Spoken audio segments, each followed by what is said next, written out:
Now, a few days ago, I got a really interesting email. Sky Pilot Flight Simulator. Hi, Supposed 01. My name is Elias, and I'm 12 years old, and I'm from France. Unfortunately for you, I've spent the last 3.5 years building a realistic 3D mobile flight simulator entirely on my own. So, ever since you've been 9. The app features real photorealistic satellite terrain, fully working cockpit instruments, and aircraft such as the Airbus A330 and the Boeing 737, among others. I was wondering if you'd be open to doing a honest review of it. Of course I am, ladies and gentlemen. You know, I'm always up for supporting young entrepreneurs. I always quite admire that. Hi Sharks, my name is Jack Bonneau. I'm the founder and CEO of Jack's Stands and Marketplaces, and I'm from Denver, Colorado. Sharks, I'm seeking $50,000 in exchange for 10% of my company. I'm 10 years old, but when I was $50,000 is not a small amount of money. I'm here to make money. Let him finish, Kev. So my parents loaned me $1,000. Are you serious? Are you serious? He's an idiot. He's a con artist. You.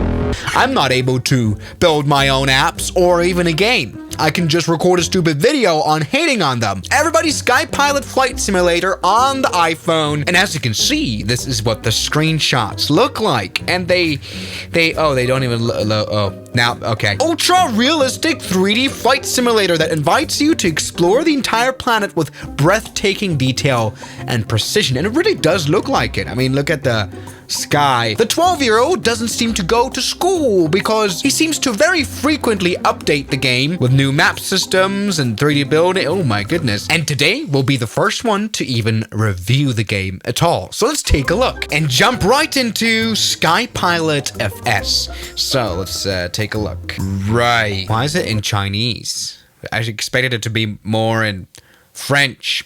Anyway, we already have an ad right here, but that's not too bad. Let's go ahead and press fly free. Right, and this is where I guess it becomes interesting. This is a subscription-based flight simulator, which I hate more than cancer, but that's fine. We can pay $5 a month or 36 Chinese yen. I don't believe this kid actually made this flight sim. Anyway, he did just give me a lifetime access code to use Sky Pilot FS for free, so he must be the developer? I don't know, he might not be 12 years old or from France. Maybe I'm just being screwed with. Anyway, we now have access granted to the full game. We have different planes like the Skyliner 738, or the Cloud Voyager 330, or the Skytour 400. I guess that's an idea that this guy must be French. This looks like the Robin DR400, which is a French airplane. It's just AI generated. Why don't you just use a normal 3D model? Like the wings don't even match up. Let's go ahead and maybe start with a Skyhawk 182, and we can now select our, wow, worldwide planet. So we've got a planet view right here. I wouldn't even know how to like code that, you know what I mean? Like this is pretty impressive. So we have different airports that we can choose from. Zurich, Munich, Vienna. Let's go ahead and just pick Munich right here for takeoff. So let's press fly and see what this looks like. We're loading terrain from the internet. You know, nowadays there are good solutions for flight simulators to freely be able to use satellite imagery, like for example Google Cesium. It's a bit technical now, but there is good ways nowadays to actually, for free, get Microsoft Flight Simulator type imagery for a pretty good price. So let's take a look now. This is, whoa, okay, this is the problem sometimes with these imagery. I am connected to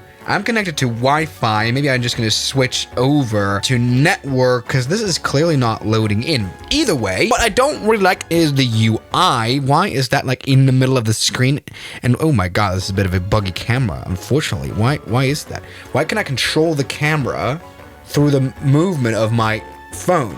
Huh? Anyway, what I really like to see is the modeling of the aeroplane itself. It looks pretty impressive. We can choose camera views. Look at this, a 3D cockpit with all the bells and whistles. I wonder how we can turn this airplane on. We don't have an interactable cockpit, which is a bit unfortunate, but you know, that's not necessarily the worst news since this is a small screen and I kind of don't want to be using a phone screen to interact with the cockpit. Anyway, let's turn this engine on, which works this way. All right, we've got sound coming up and we start immediately moving. Hold on, let's go and turn the brakes on. All right, now this is the trim, this is the rudder, not looking too bad. I wish though that first I could change the language so that it's all in English, as well as change the UI. Now, for some reason, the imagery just started loading in, and yes, this is what I mean. It looks pretty good. It's basically Google Earth loaded right into this flight sim, and it really doesn't look bad. Let's turn this engine back on. All right, this is now very, very loud. Oh, wow, this is now very loud, but the sound is not actually that bad. As you can see, we have got pretty good looking like flight controls as well. Look at the rudder. Let's turn on the brakes right now. We can see, yes. Oh my god, the camera is completely buggy.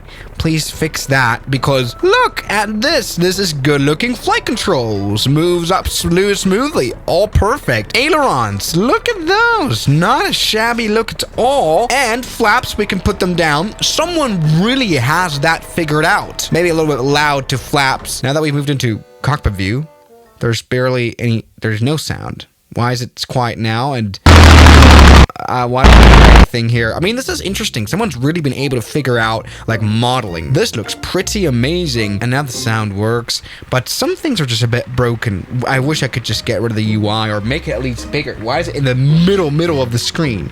Anyway, let's go ahead and fly this airplane and see what the physics are like.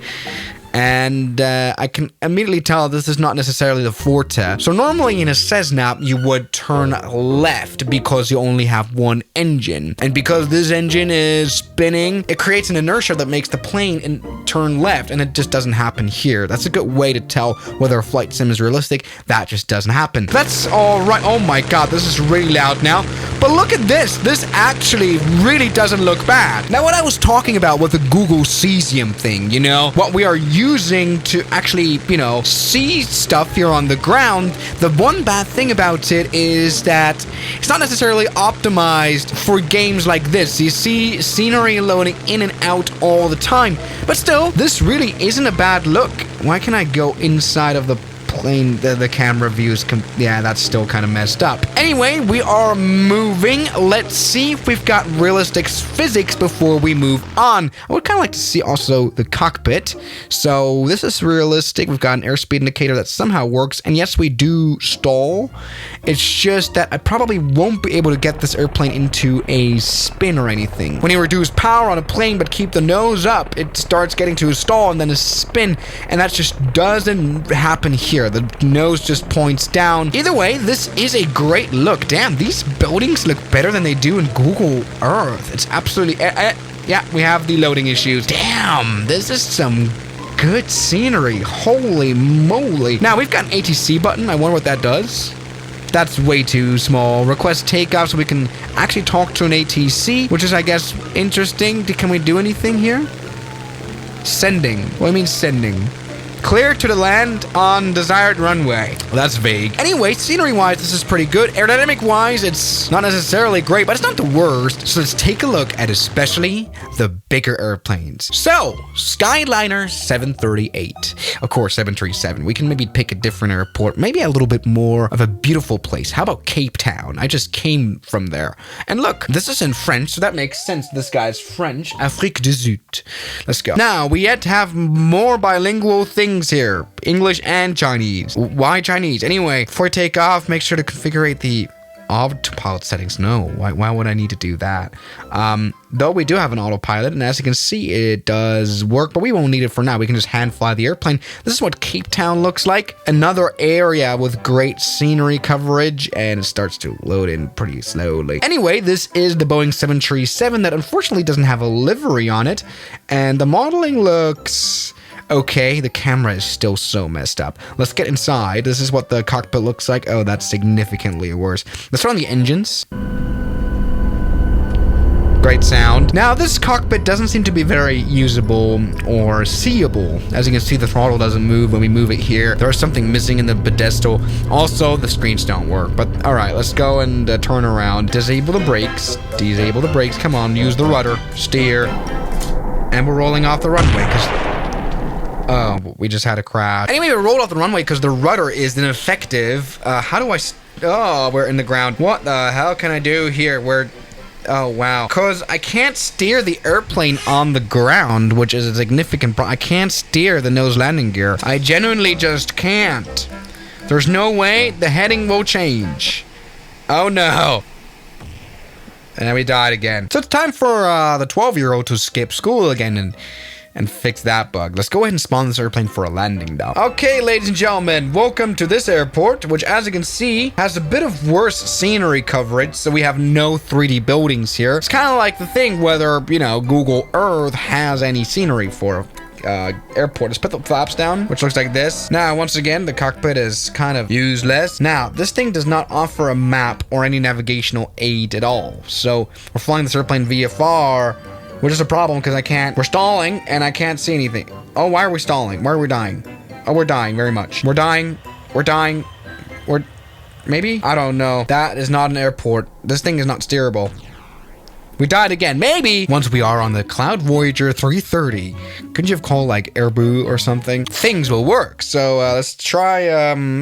Let's try London. What airports do we have? We've got Gatwick and Heathrow. So let's try Heathrow. And now we're properly spawned up on the runway with a Delta Airbus. Whoa! Why is this runway? Oh, it's floating, dude. You've got like 20 airports in the world. Please make sure to check whether the runway is actually where the runway should be. Jesus Christ. All right, let's get into the cockpit of the Aerobus. As you can see, this one seems to work a bit better. Let's turn on the engines. So the cockpit doesn't seem usable either. Now it says Airbus here, but something that isn't working is like engine instruments. They say the engine is still dead. Anyway, let's go ahead and try to fly this big boy. So release the brakes and just go full power. Go full power. Yes, we're taking off from the floating runway of London. And you're causing my iPhone 17 Pro to lag a little bit. Oh, wow. What a nice... Whoa! Hey. Look at what I'm seeing here.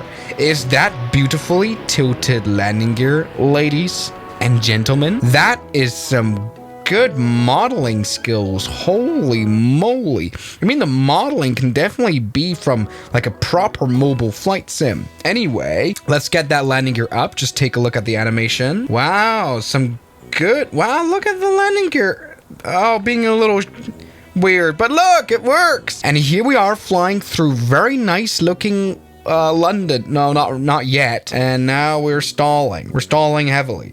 Now, something that I will say and that I do like is that I can...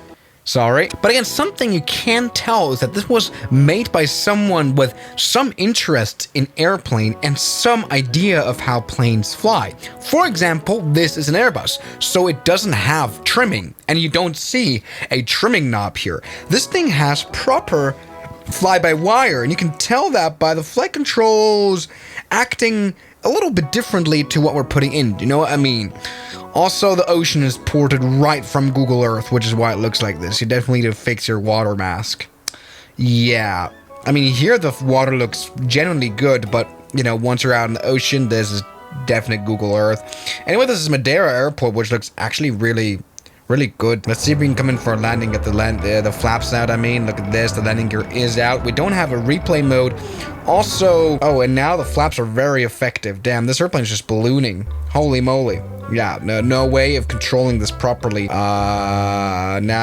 the airplane won't come down. Come on, come down. Oh, wow, that runway is like broken. Oh, okay.